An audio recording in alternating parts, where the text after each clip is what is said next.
he used to do all these adverts for like McDonald's and stuff. Yeah. And he was like, I disagree fundamentally with people just eating that shit. You know? Like, and he's like, and here I am doing these amazing like posters and stuff. Yeah. And he's like, it's not congruent with how I feel, you know, like.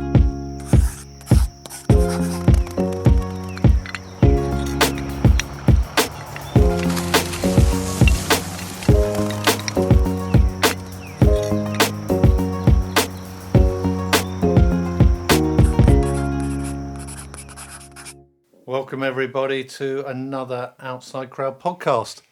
Delighted to be here again with the usual suspects. We got Ryan. Yo! Billy. Hello. And it sounds so enthusiastic there. That's what we like.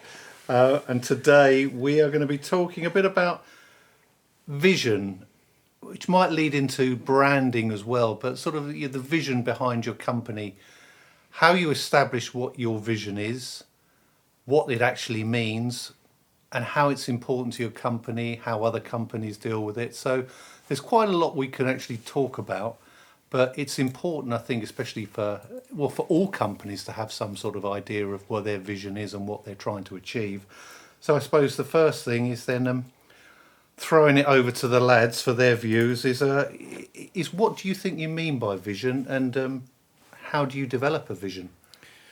I think when we talk about vision, firstly, I think why I think it's so important is because I don't think you can build like a decent business plan or anything around that without having vision of what you want your company to be, and I think that's going to change over the course of the years of you starting and before you establish yourself, because I think it's quite difficult to establish that at the time, because when you're starting out, you're discovering little niches and what you want to be and how you want to establish yourself, and you only discover these things through being a company and a thing before you can actually identify what your vision is. But I think when we're talking about vision, it's what your company represents, how you want it to be seen, and where you want it to go.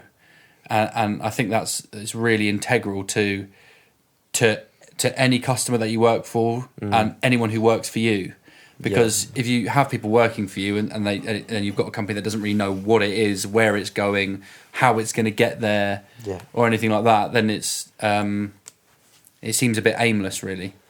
So when we talk about vision, I think that's what it is. So do you think your vision is essentially a bit of your articulation of your values, your goals and your objectives to some extent? And I mean, I've got thoughts on all of those issues, but Ryan, how do you find, I mean, if you're starting a company, even at some point, you would still have your own values yourself. That's right, that you would think, even though you may not have a vision, you would still have values that you want to work by. What were the values that you had with starting Royal Tunbridge Wells Landscapes? Well, I think I'll add on to what Bill said as well. Is when you start out, you have an idea of your values, not necessarily a vision, but you along the way those values become the vision of like, okay, this is what we stand for, this is what we'd like to do moving forward, and sharing with that with the team. It's I mean, for me, my values were making sure the customer service was high end, was making sure that the quality of what we were doing was as high end as possible. Now we're working more and more with designers. It's making sure that the designers and our clients know that us as a team, we're striving for that quality. And I think once you share that the values with my staff, with the staff that work with us, they carry that on as well. I have many of my team that would ring and say, Ryan, this isn't cricket, there's something here that's not it's not right. It's because they know our values of our company, and it's like, okay, what's our solution for that, and we're all working towards it. I don't ever turn up to site and look at something and go, well, that's not what should be there, and the team look at me blindly, think, oh right, we just did the thing. They will pull that before I'm even on site, because they understand the values of the quality. Yeah. Do you think that's because they have those values themselves they bring to the company, or is it something that they've learned from the way you do things, or is it a mixture of both? I was going to say it's a mixture of both, because I'd never, as much as I do lead the team into a sort of direction, it's more of a, once you allow a team member to put their own values forward, I find especially Ollie, he's fantastic with that. He's striving for he's such a perfectionist. He absolutely is such a perfectionist, and he wants to get it right the whole time. I find myself saying to the team, right, we want to achieve this quality, and they will sit there and go, oh, well, the last project or the last job I was working with, I was trying to strive for that quality, but was shot down because it took me longer, or it took, and that kind of gets beaten away from people. And it really frustrates me when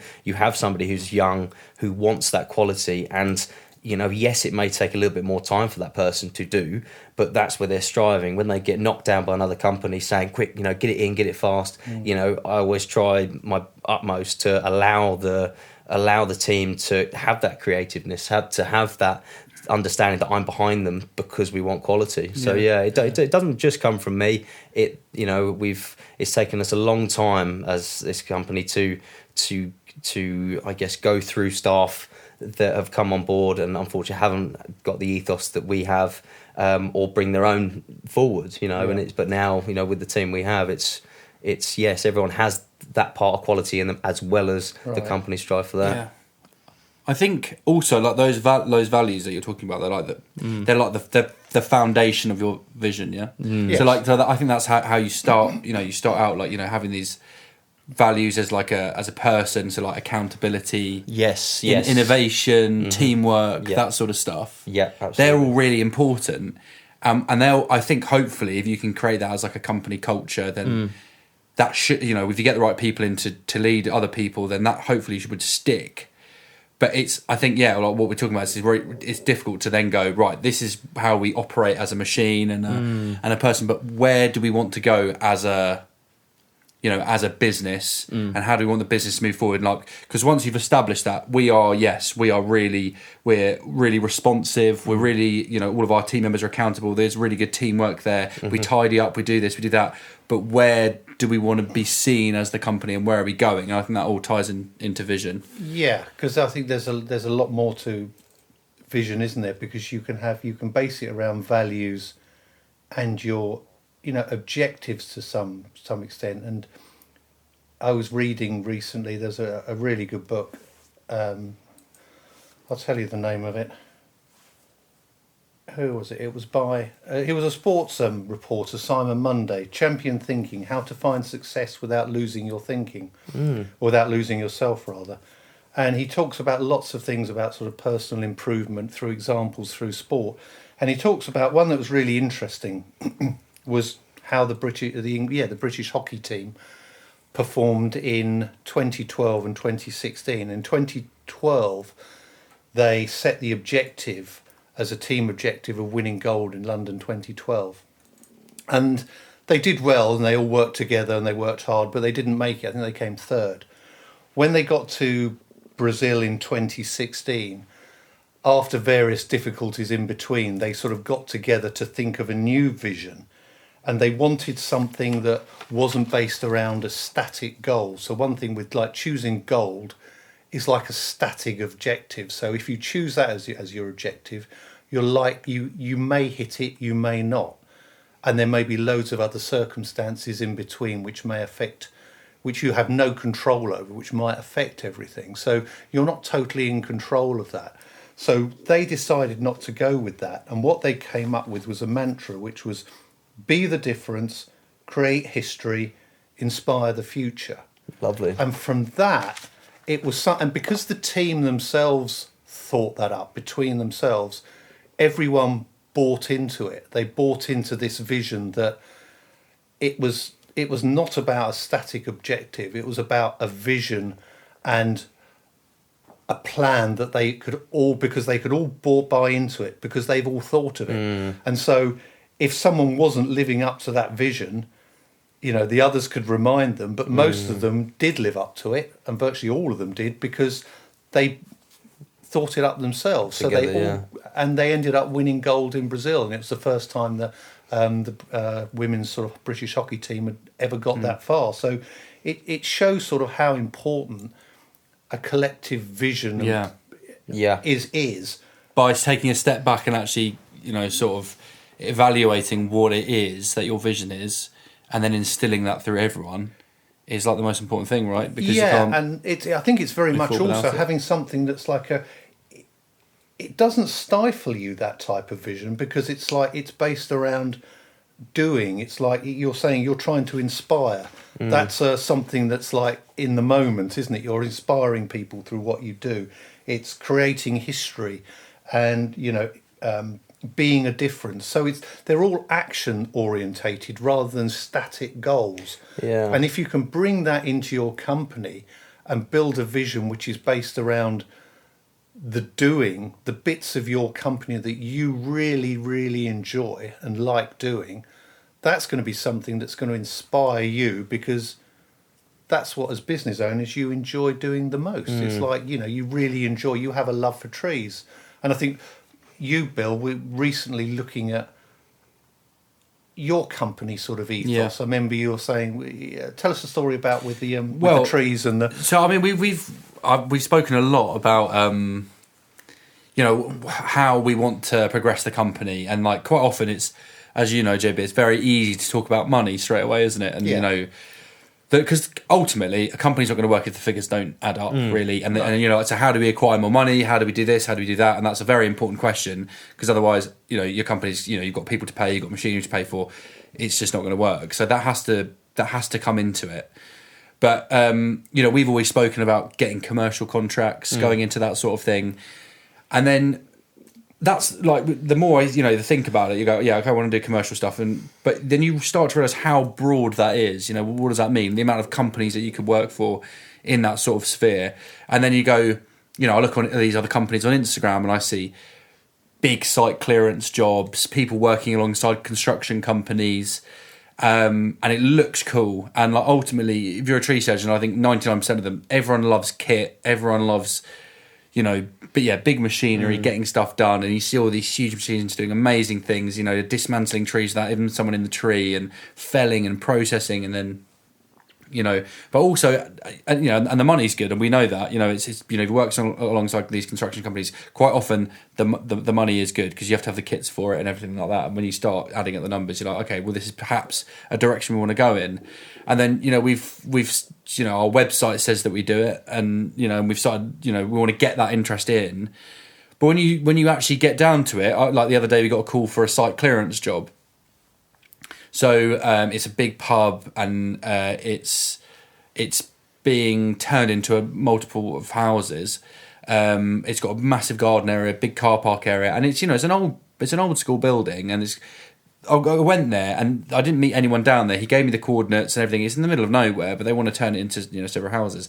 But quite often with these things, if there's no preservation orders on the trees, whereby they're protected by the council, or it's not in a conservation area, what surveyors will do, or architects, is they will remove trees that are likely to have a preservation order put on once planning is put in place. So they'll say, look, we want to put 5 houses here, but we're going to need to cut these trees down. What quite often the council will do to veto that, well, they will put preservation orders on the trees, and then all of a sudden they can't do any work anymore. And then someone spent a hell of a lot of money on land which can no longer be built on. Yeah. So they go, right, get rid of the trees, and then we can put the planning application in, because the council can't say, oh, let's protect trees that are not there.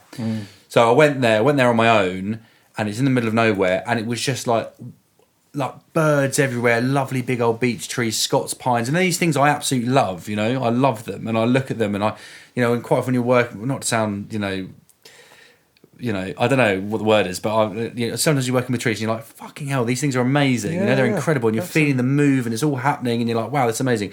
And then quite often you're up against nature as well. You're with it, or and you can see birds, you can see all this stuff going on. You're up a tree and you see about 30 buzzards flying over your head. It's all cool, I love it. Yeah. Maybe not to everyone, but to me it is. And I went to this job, and the email said, these trees need to go, and there was about 50 plus trees that need to be removed. And I'm not talking small saplings; I'm talking big, mature trees, right? Really? And England already has a massive issue with biodiversity. There's a big problem with that. We've got the lowest in the G7 countries, you know, a lot of biodiversity. Like this, just like I don't know what it is. We're just it's basically in the pursuit of just like eternal economic growth, basically, and tearing down habitat for farmland, for construction, for building, whatever we can do, and then also pesticides. We don't give a shit in this country, basically, and I know that. And then I got there and I saw it, and it was a veritable haven. There's all this stuff going on. I had a minute, and I was like, I don't want to do this. Yeah. And then, like, 'cause quite often before, like, there's been a few jobs where I've done where I've taken down a tree which I've asked, says to the customer, you probably shouldn't do that. You know, like, there's other things we can do, and they go, oh, ultimately we want to get rid of it, and you know, and then I say to myself, oh well, if I don't do it, someone's going to do it. Yeah. You know, and I was looking at this thing, and I started going, well, actually, that's true. And I'm sitting there, I'm looking at all the trees, I'm converting them all into money. I'm trying to get a figure out of this thing. You know, that tree, this tree here, and I'm turning it all into money. And I was like, do you know what? Ultimately, that doesn't matter if someone else is going to do it. Because you're just working alongside, you're just another cog in the machine that's working alongside these companies, which I don't agree with. And I don't, and that's why we're talking about vision, because it doesn't fit in with the vision of the company. It made me assess it. You know, I spoke to you about it. It made me assess what it is that I want to do. And yes, I love trees, and yes, I want to work with them. And unfortunately, some of them have to come down. And I know a lot of them are going to come down, because you can't change that. People are going to take trees down to build houses. But do I want to be a part of that? No.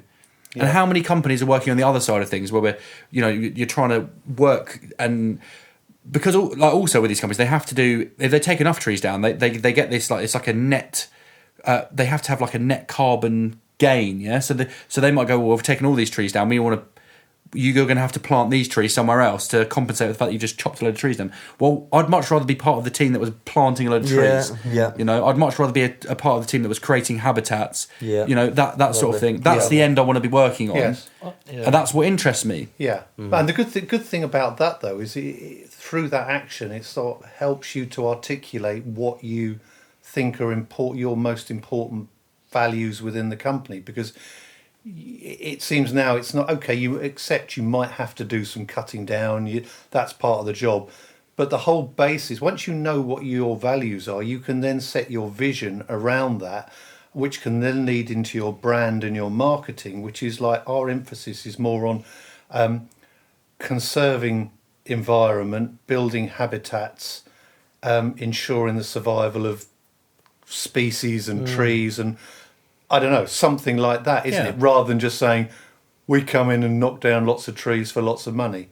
Yeah. And also, I thought that the whole idea is, isn't it, if you're doing something then which you are passionate about, then you are going to enjoy doing that job. And that's going to give you more job satisfaction. You can be in the flow, you can be working effectively, rather than just like working to try and get a goal which is just based around money, which never ever works. Yeah, well, I was speaking to my dad about it, actually, because he worked in graphic design in London for a long time, and he's like, if I was to do that site clearance job, it's very similar to how I felt about. He used to do all these adverts for like McDonald's and stuff, and he was like, I disagree fundamentally with people just eating that shit. You know? And he's like, and here I am doing these amazing like posters and stuff.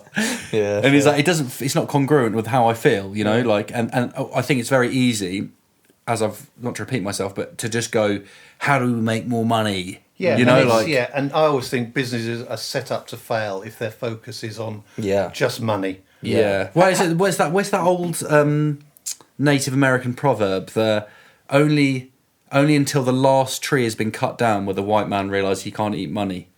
Yeah. Yeah. And it's true, isn't it? Like. That's things that, do you know what, that's what I like about you, Bill. Do you know what I mean? I've always liked you for that, because it's always been your, you know, that ethos around trees is the same as I have. I was going to say that's very similar to you, Ryan, because ever since I've known you, your ethos has never been about money. It's like, you know, how much money you were going to make.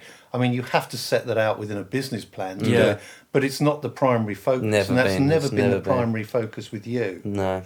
How do you find that? How do you find your key visions and values? And I mean, we've talked about your values, but where do you see the sort of vision of the company growing over there? Do you see it in a direction which is going to be more towards sort of creative type work, or is it rather than just sort of just doing patios all the time, all that type of stuff. I imagine there's more in the tank for you. Yeah, absolutely. Working with working with loads of designers that have that in the back of their mind of what we're going to do. When I see wildflower meadow grass in a design, I'm like, thank goodness for that. We're not just putting green side up turf. It's like, well, actually we thought about it. Let's mow a strip of grass here, but leave that as a wild meadow. For me, that simple thing. It makes a massive difference. Yeah, I think that's also the bit you remember we talked about. Was it on a previous episode about the plastics someone was putting into the ground, and it's there's very much an environmental conscious and an environmental responsibility behind what you try and do. I mean, we can't do it all the time. We can do the best. You can do the best you can. That's it, and I think that there has been times in the past where I've been asked to do something like having stuff on site and bury stuff on site, and I say no. I say I don't. This is not even a conversation. It's a blank no. And like Bill said, it's like if we don't do it, someone else is going to do it.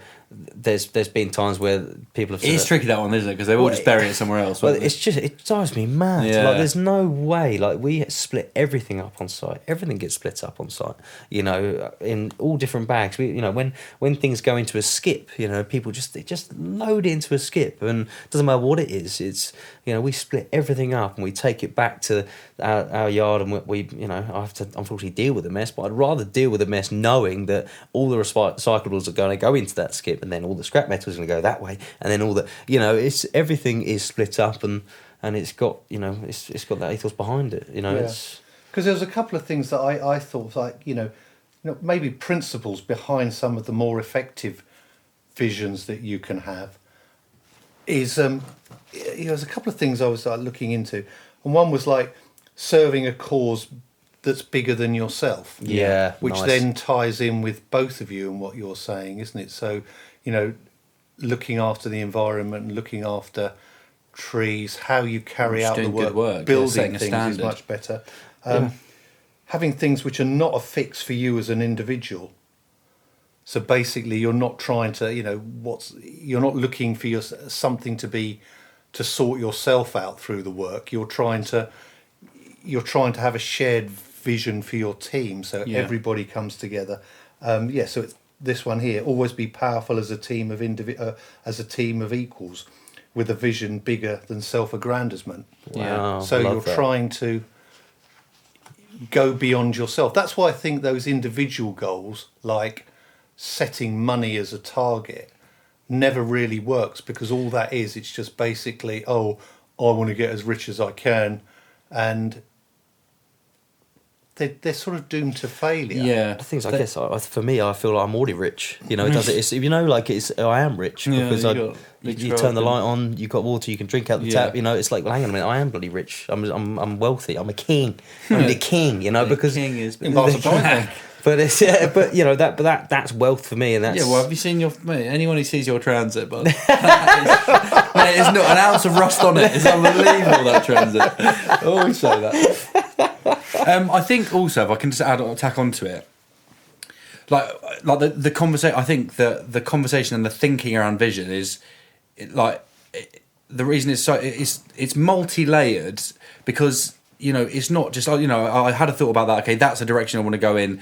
The environmental and working with trees and working with nature, that's one aspect. But then also, how do you want to be seen as a company?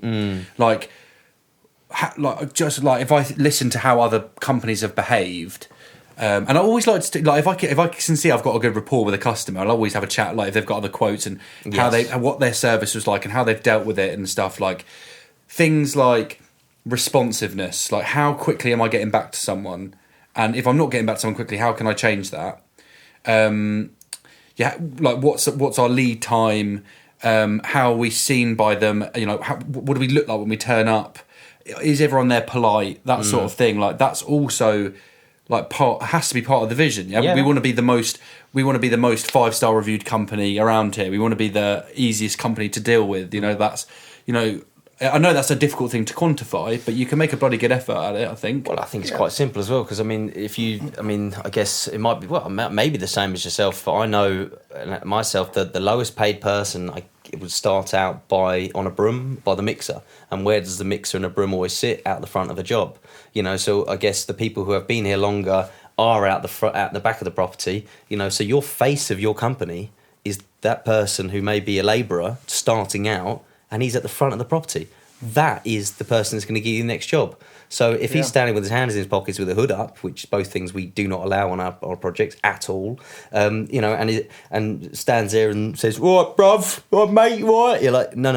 It's Get in, Will. Get in. Yeah, no, absolutely not. It's we've got nice Freddie Shaw, Ty. He's at the front of the projects. He's the most politest lad that we've got. And he'll always turn the mixer off when someone's walking by. He'll always say hello, and and these small little things. We are working in the community. We're working in somebody's area. And it's, yes, we do have a transit tipper van at the front, but it doesn't mean, it means we're approachable and you can say hello. And Ty's chatting away to somebody, and I'll come out the front and say, "How's it going?" And there'll be a conversation happening. He'll go, "Oh, that's just so-and-so from down the road. They've got a new cat." And I'm like, wow, Jack Garland used to be really good at that. When he started with me, it was amazing. He'd know the whole street, what was happening and who was who. And it's just that rapport that you have. How do you build that? Because obviously one of these things, wasn't it, is you want to be powerful as a team of equals. Yeah. So you've got to try and instill something where the rest of your team feel empowered with a vision.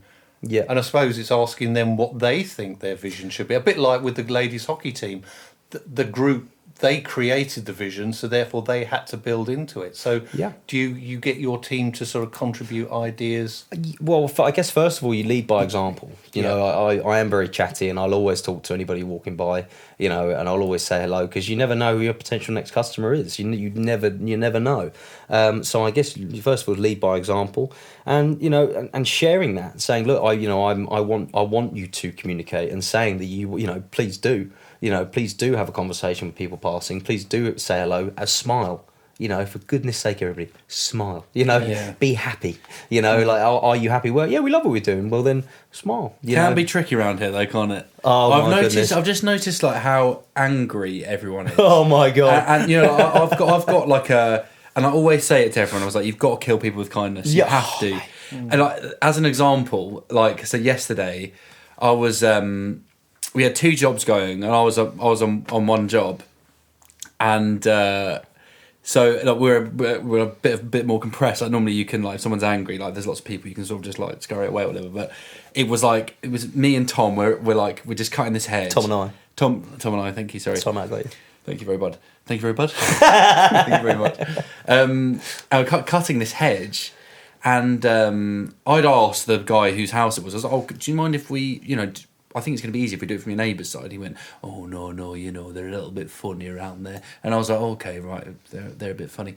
Anyway, so I'm cutting this hedge, and I'm fucking reaching over, like it's a bit of a nightmare. Like, it's all, like, he's got pots, he's got shit everywhere, basically. Like, it was a bit of a nightmare. And this woman comes out, and she's like, absolutely fucking livid. She's looking at me through the hedge, and she's, excuse me.